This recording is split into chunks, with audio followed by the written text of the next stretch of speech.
नमस्कार, मैं आपके साथ रंजना रावत और आप देख रहे हैं तस्वीर में कहानी है। बुलेटिन की शुरुआत करते हैं और सबसे पहले तस्वीर आपको दानापुर की दिखाएंगे। दानापुर में तिलक समारोह में शामियाने में ऑर्केस्ट्रा गर्ल ने ठुमके लगाए तो तमंचा भी गरजने लगा, लेकिन भीड़ भाड़ में थोड़ी सी भी चूक होती तो जानलेवा साबित हो सकती है।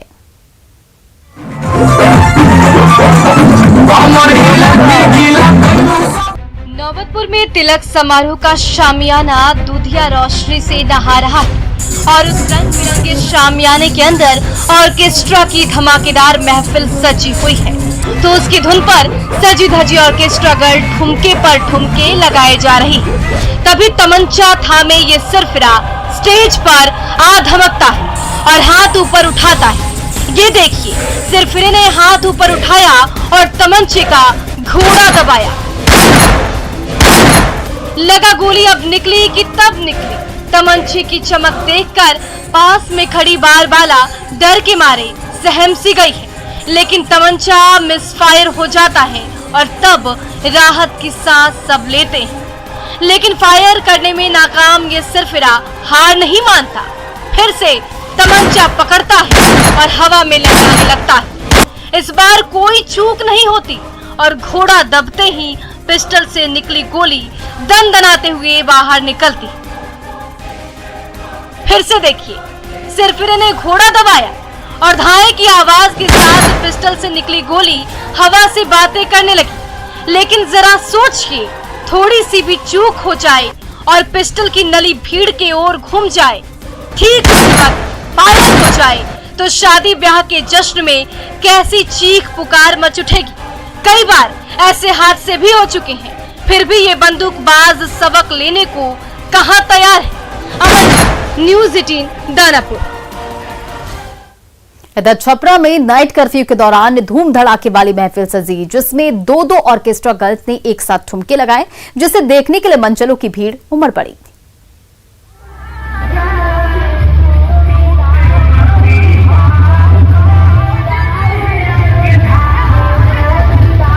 रात के अंधेरे में रंग बिरंगी लाइट की रोशनी चकाचौंध कर रही, तो डीजे का कानफोड़ू शोर भी गूंज रहा है।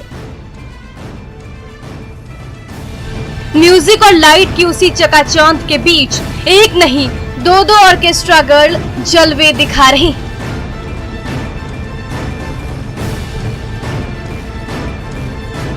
तो उनकी अदा पर मंचले भी फिदा नजर आ रहे हैं। ये नजारा है गड़खा में धूम धड़ाके के साथ हो रहे विवाह समारोह का, जहां नाइट कर्फ्यू की धज्जियां उड़ाते हुए खुलेआम एक साथ दो बार डांसर जलवे दिखा रही हैं। तो उनका नाच गाना देखने के लिए सड़क के बाहर मंचलों की भारी भीड़ उमड़ पड़ी है। मेहमानों की ओर से फरमाइश पर फरमाइश आ रही, तो उसे पूरा करने के लिए डीजे पर एक से बढ़कर एक गाने गूंजते जा रहे हैं और उन कानफोड़ू गानों के धुन पर बार बालाएं ठुमकती चली जा रही। तो सड़क पर जुटे मंचले उनकी हर एक अदा पर कभी शोर मचा रहे हैं तो कभी मोबाइल फोन पर उसकी वीडियो उतार रहे हैं। अभी कोरोना की दूसरी लहर ने पूरे देश में कहर बरपाया ही है। इसके बावजूद इस जलसे में शामिल किसी शख्स के चेहरे पर ना तो मास्क नजर आ रहा है और ना ही कोई सामाजिक दूरी बरतने को तैयार है। धूम धड़ाके से सजी इस महफिल में खुलेआम कोरोना को न्योता दिया जा रहा है। ऐसी लापरवाही बरकरार रही तो भला तीसरी लहर से कैसे बचेगा बिहार। संतोष गुप्ता, न्यूज़ 18 छपरा।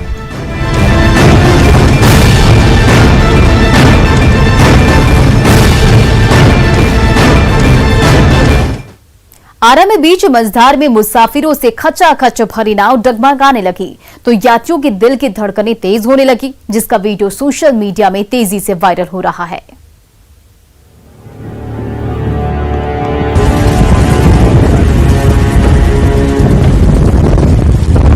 यात्रियों से खचाखच भरी नाव बड़हरा के खवासपुर घाट से भोजपुर के गंगा घाट की ओर बढ़ी चली जा रही है। मंजिल दूर है और इसलिए बोट की स्पीड बहुत ज्यादा है। तभी मुसाफिरों के बोझ से दबी नाव बीच मझधार में पहुंचती है और ठीक उसी समय गंगा नदी में हिलोरें उठने लगती है।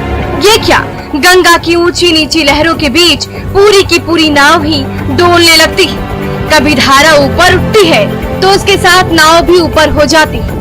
कभी धारा नीचे गिरती है तो उसके संग नाव भी नीचे चली जाती है। फिर तो नाव पर सवार यात्रियों के दिल की धड़कनें तेज होने लगती है। देखिए, इस छोटी सी नाव पर एक साथ कितने सारे यात्री सवार हैं।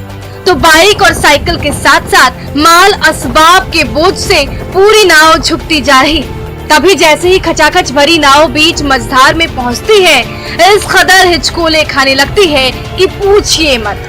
ना आगे जाने का कोई रास्ता है और ना पीछे लौटने का। ऐसे ही ओवरलोडेड नाव बीच धारा में हादसे का शिकार हो रही है। अभी ज्यादा दिन नहीं हुए जब इसी तरह से ओवरलोडेड नाव डोरीगंज के पास बीच धारा में विलीन हो गई थी, जिसका वीडियो तेजी से वायरल भी हुआ था।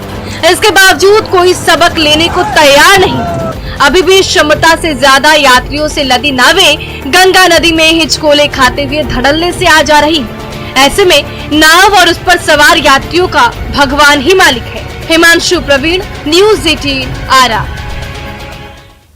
और दानापुर में मानसूनी बारिश से लोआई नदी उफनाई तो गांव-गांव में तबाही मचाने लगी। नदी की तूफानी धारा ने पुल पुलिया को ध्वस्त कर दिया तो पटना और अरवल के बीच संपर्क टूट गया।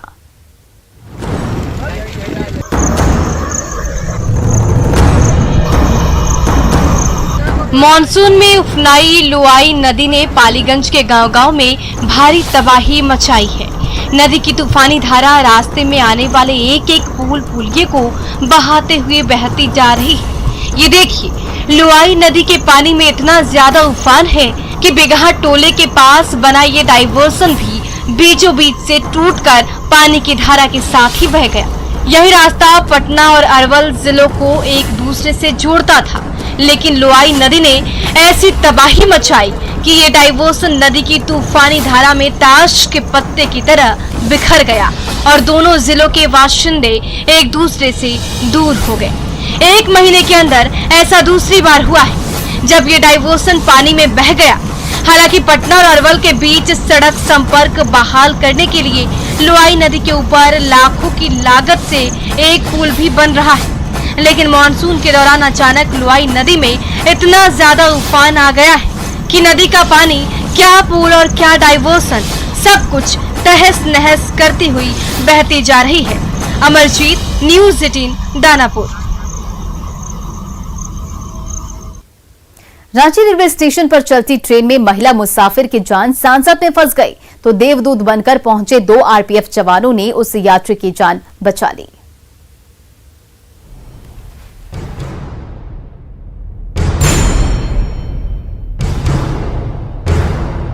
शाम के 6:15 बज रहे हैं। यात्रियों से खचाखच भरी राजधानी एक्सप्रेस रांची रेलवे स्टेशन से अभी खुली ही है, इसलिए ट्रेन की रफ्तार अभी धीमी है।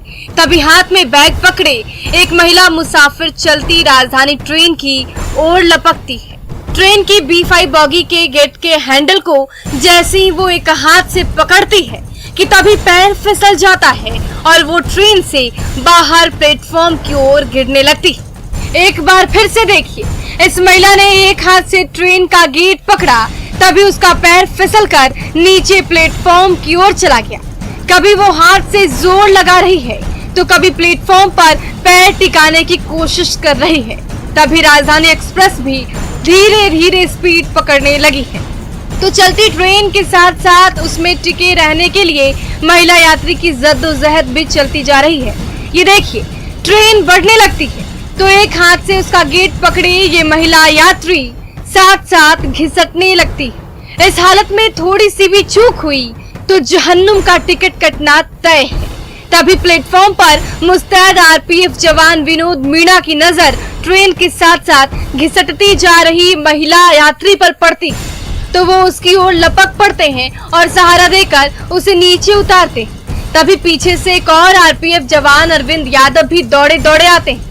दोनों जवान देवदूत बनकर मौत से जूझ रही महिला यात्री को सही सलामत प्लेटफॉर्म पर उतारते हैं। तब तक राजधानी एक्सप्रेस पर ब्रेक लग जाता है और बड़ा हादसा टल जाता है।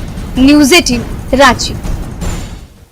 घाटशिला के सूर्याबेड़ा गांव में आजादी के बाद पहली बार जब बिजली का बल्ब जला तो गांव वाले इस चमत्कार से दंग रह गए, तो साथ ही गांव के विकास की उम्मीद भी जग गई।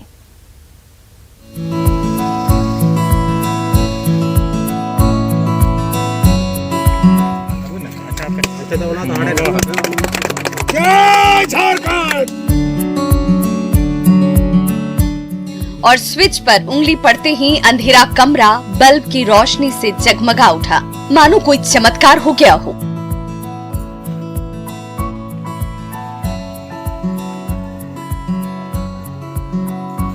फिर तो अपने हाथों से ये चमत्कार करने और देखने के लिए हर हाथ स्विच बोर्ड की ओर खुद ब खुद बढ़ने लगे और बटन दबते ही पिछड़ेपन के अंधेरे से घिरे गांव में चारों तरफ उम्मीद की किरणें फैल गईं। पहाड़ के ऊपर बसे सूर्याबेड़ा गांव में आजादी के बाद जब पहली बार बल्ब की रोशनी टिमटिमाई तो उसकी रोशनी में ग्रामीणों के चेहरे भी दमकने लगे। सालों इंतजार के बाद खुशी का ये मौका आया है तो सूर्याबेड़ा के ग्रामीणों की खुशी का ठिकाना नहीं है। उस तरह का मैंने अचानक उस प्रकाश में जैसे कि कुछ हमारी जिंदगी में कुछ बदलाव आ गया है, उस तरह की खुशी एहसास हो रहा है कि उतना दिन के बाद चलो प्रकाश आ गया है। नेट होने से सब कुछ आएगा, यहाँ पे बत्ती जलेगा तो बच्चा लोगों का पढ़ाई का भी सुविधा हो जाएगा और इसके बाद टीवी मोबाइल सब तरह का काम होगा। इतना दिन के बाद जब हो रहा है हमारे गांव में तो बहुत खुशी की बात है। लंबी प्रतीक्षा के बाद जब सूर्याबेड़ा गांव के गली मोहल्लों में बिजली के तार बिछे तो घाटशिला के विधायक रामदास सोरेन खुद लंबा सफर तय कर गांव पहुंचे। एक के बाद एक कई नारियल फोड़े गए, जय झारखंड। ट्रांसफार्मर का लीवर दबाया गया और दिन के उजाले में ही पूरा गांव बिजली की रोशनी से नहा उठा। तो ये घड़ी सूर्याबेड़ा गांव और ग्रामीणों के लिए यादगार बन गई और जैसे कोई सपना सच हो गया। ये सूर्याबेड़ा गांव जो है वो गांव अब नहीं रहेगा। यहाँ बिजली लाइन भी आएगी। जो आप लोग नाला का पानी पी रहे हैं वो भी नहीं पीना पड़ेगा, चापाकल बैठेगा। जब पहली बार बिजली रानी आई तो अपने साथ ढेर सारी खुशियों की सौगात के साथ साथ उम्मीद की नई किरणें भी लाई है। अब गांव वालों की किस्मत बदलेगी भी और सूर्याबेड़ा गांव विकास की रोशनी से चमकेगा भी। प्रभंजन, न्यूज़ 18, घाटशिला।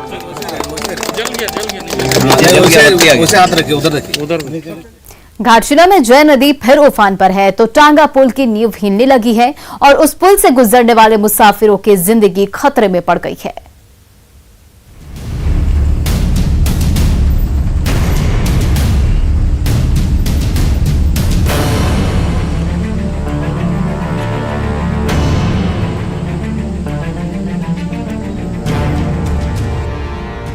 मूसलाधार बारिश में एक बार फिर जय नदी पूरे उफान पर है और उसके ऊपर बांस के टुकड़ों को जोड़कर बने टांगा पुल से गुजरने वाले मुसाफिरों की जिंदगी खतरे में पड़ गई है। जय नदी की धारा जब तेज हिलोरे मारती है तो उसके ऊपर पानी में खड़ा पुल का खंभा हिलने लगता है। ऐसे में जब कोई बाइक सवार इस संकरे पुल के ऊपर से गुजरता है तो ईश्वर का नाम लेने के सिवाय और कोई चारा नहीं बचता। लेकिन जरा सोचिए, बीच रास्ते में पुल के खंभे जवाब दे जाएं तो क्या होगा। लेकिन डुमरिया प्रखंड के ग्रामीणों के लिए इस खतरनाक पुल से गुजरने के सिवाय और कोई दूसरा रास्ता भी तो नहीं बचा है। जाना आने में तो पूरा डर लगता है, तो क्या करो, मजबूर में से जाना करते हैं हम लोग। जब बुढ़िया और ये जो ये है ना उन लोग तो और डर लगता है मुझे। बहुत दिन से हम झेलना पड़ता है ये, और यार मेरा बहुत दिन से बोल रहा है कि यहाँ पर बनेगा बनेगा, अभी तक नहीं बनाया है। आजादी के सालों गुजर गए लेकिन जय नदी के ऊपर एक अदद पुल नहीं बन सकी। गर्मी और ठंड के मौसम में तो जय नदी की धारा सूख जाती है, लेकिन बारिश में जब जय नदी विकराल रूप में होती है तो इस पुल से गुजरना खतरे से खाली नहीं होता। कई बार तो पानी के दबाव में टुकड़े टुकड़े होकर पूरा पुल ही बह जाता है तब डुमरिया के बाशिंदे पूरी दुनिया से कट जाते हैं। लेकिन जब पानी कम होता है तो फिर से एक एक टुकड़ा को जोड़कर ये पुल खड़ा कर दिया जाता है। परेशान है हम लोग, आने जाने के लिए बहुत तकलीफ है। ऐसी वर्षा आएगा ना बहुत तकलीफ हो जाएगा, इसीलिए हम लोग गांव वाले को मिल के टांगा पुल बनाया है, फिर वे वाला टूट जा रहा है। मॉनसून में जय नदी एक बार फिर आंखें दिखा रही है तो टांगा पुल का अस्तित्व खतरे में पड़ गया है। इसके बावजूद आसपास के गांवों में बसे ग्रामीण इसी पुल से गुजरने को मजबूर हैं। प्रभंजन, न्यूज़ 18 घाटशिला। इधर बोकारो में एक गांव की दरो दीवार नौनिहालों के बीच शिक्षा का अलग जगा रही है। महीनों से कॉपी किताब से दूर छोटे छोटे बच्चे शिक्षा की दीवार से ज्ञान हासिल कर रहे हैं।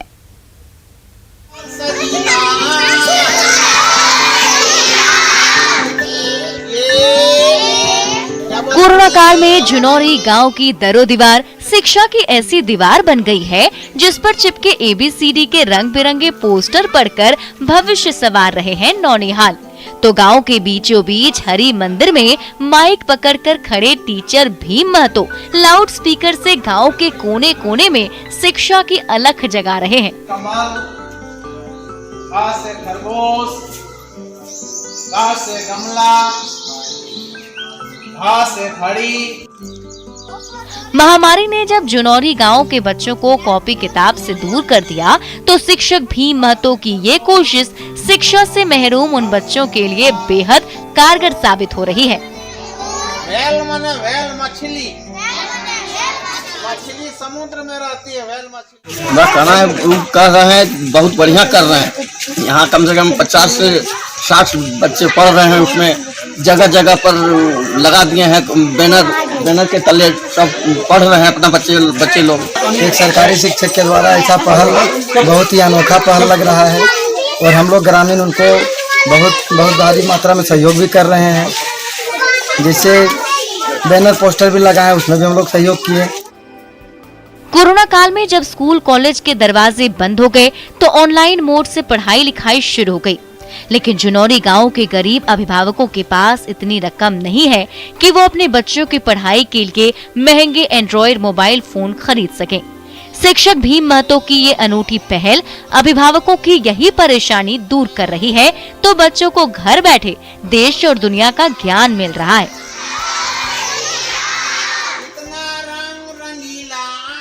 ग्रामीणों ने मंदिर में है, वहाँ पे बाजा लगा हुआ है और वहीं से हम अनाउंस करते हैं और बच्चे अपने घर में रहकर पढ़ते हैं और जहाँ जहाँ पोस्टर लगा हुआ है वहाँ बैठा हुआ रहता है। इससे पहले हम कॉपी और कलम भी बच्चे को दिए हुए हैं, बड़ा ही आनंद ढंग से बच्चे पढ़ रहे हैं। कोरोना ने पूरी शिक्षा व्यवस्था चौपट करके रख दिया तो उसी महामारी के बीच लाउडस्पीकर और पोस्टर से फैल रही शिक्षा की किरणें छोटे छोटे बच्चों को शिक्षा से ओतप्रोत कर रही है। मृत्युंजय, न्यूज़ 18 बोकारो। वेल माने वेल मछली। तो फिलहाल इस बुलेटिन में इतना ही। बने रहिए न्यूज़ 18 बिहार झारखंड के साथ।